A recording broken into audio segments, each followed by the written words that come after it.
You are not a proper pirate, Sidney Green. On an ordinary day way back in history, like 4 or 5 or 19 weeks ago, Sidney Green and his dog Jemima were just playing when a letter arrived.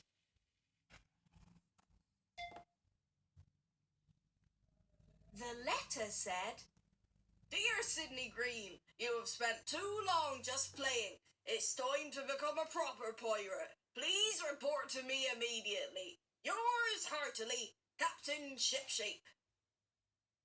Being a proper pirate sounds like fun, Sidney Green told Jemima. But first, we need to compete in a very important race. So he wrote a quick note back to Captain Shipshape. "I'll come in a minute." And whoosh! They zoomed along at more than 150 miles per hour.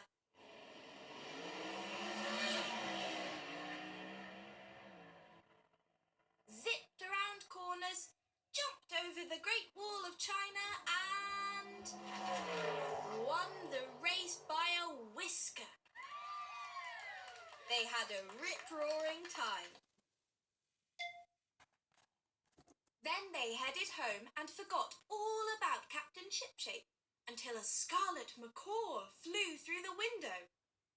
"Sidney Green!" it squawked. "You're just playing! You're not a proper pirate, and you must become one! Report to Captain Shipshape immediately!" "I'll come in a minute," said Sidney Green, "but we're just in the middle of a very important expedition." "Oh," said the scarlet macaw. "That sounds exciting. Can I join in?" So they all set off for Africa.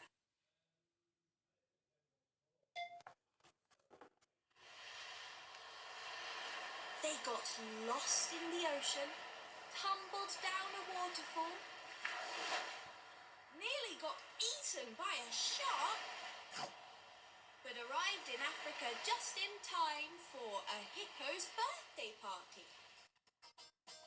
They had a rip-roaring time.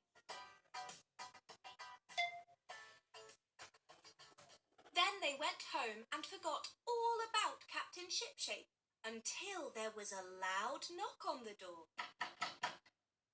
"Sidney Green," said 3 smart pirates with shiny cutlasses, "you're just playing. You're not a proper pirate and you must become one. Report to Captain Shipshape immediately." "I'll come in a minute," said Sidney Green, "but we're just in the middle of a very important building project." Said the pirates. "That looks interesting. Can we join in?" So they all started to build an enormous castle.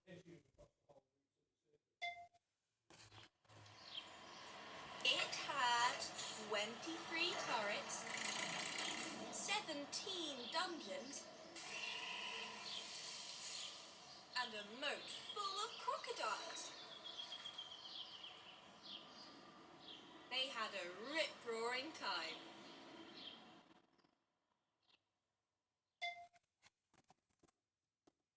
Back home, they were just cooling off with a glass of lemonade when Captain Shipshape himself arrived.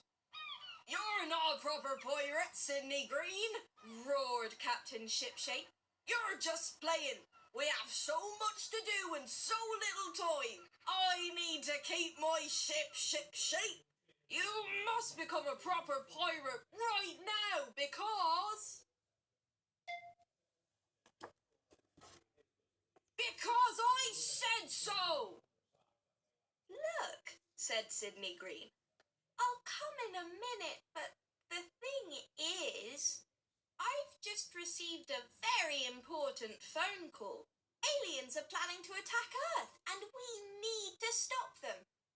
Captain Shipshape turned bright red. He opened his mouth to start shouting again when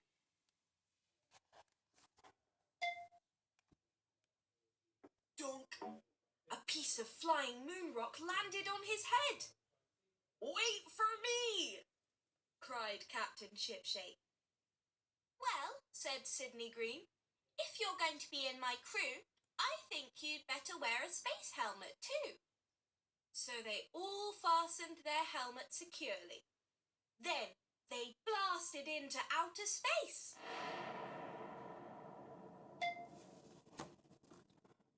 Tracked down the dangerous aliens and chased them back to a far and distant planet.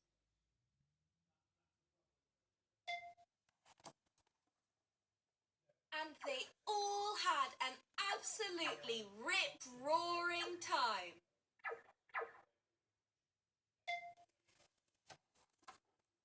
Back home, they were just having a rest in Sidney Green's sandpit when Mrs. Shipshape arrived. "Captain Shipshape," she called, "you're just playing. Cabin boy Jim has made your tea. Wash your hands and come right now, please." Captain Shipshape looked at Sidney Green and grinned.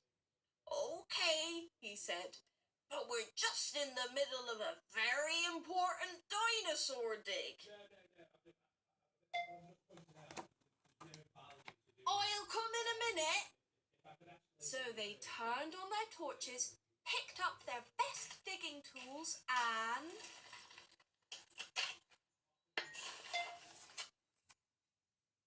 "You've done it! You've found the treasure," said Captain Shipshape.